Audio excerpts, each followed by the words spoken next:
Mega power star Ram Charan హీరోగా దర్శకుడు బుజ్జిబాబు సనాతో ఓ భారీ చిత్రం రాబోతుంది. ప్రస్తుతం ప్రీ ప్రొడక్షన్ పనుల్లో ఉన్న ఈ చిత్రం అప్డేట్స్ కోసం ఫ్యాన్స్ ఆసక్తిగా ఎదురుచూస్తున్నారు.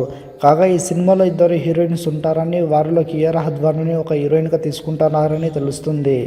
ఈ పాత్ర ఈ సినిమాలో చాలా కీలకమని తెలుస్తుంది. దర్శకుడు శంకర్ దర్శకత్వంలో ప్రస్తుతం mega power star Ram Charan హీరోగా చేస్తున్న గేమ్ చేంజర్ సినిమాలో కూడా కియారా అద్వానీ హీరోయిన్గా నటిస్తుంది. ఇక ఈ సినిమాలో ఓ అతిథి పాత్ర కూడా ఉంటుందని ఇప్పటికే వార్తలు వచ్చిన సంగతి తెలిసిందే. ఈ అతిథి పాత్రలో ఓ బాలీవుడ్ స్టార్ను తీసుకుంటున్నారని తెలుస్తుంది. అయితే ఈ బాలీవుడ్ స్టార్ ఎవరనేది తెలియాల్సి ఉంది. ఆ మధ్య ఈ సినిమాలో సంజయ్ దత్తుని కూడా విలన్గా నటిస్తున్నాడని ప్రచారం చేశారు. ఇప్పటికే బుచ్చిబాబు దర్శకత్వంలో వచ్చిన ఉప్పెన చిత్రంలో నటించిన విజయ్ సేతుపతి మళ్ళీ చరణ్ సినిమాలో కూడా నటిస్తాడంట. ఇక ఈ చిత్రానికి ఏఆర్ రెహమాన్ సంగీతం అందిస్తుండగా మైత్రి మూవీ మేకర్స్ నిర్మాణ వహిస్తున్నారు.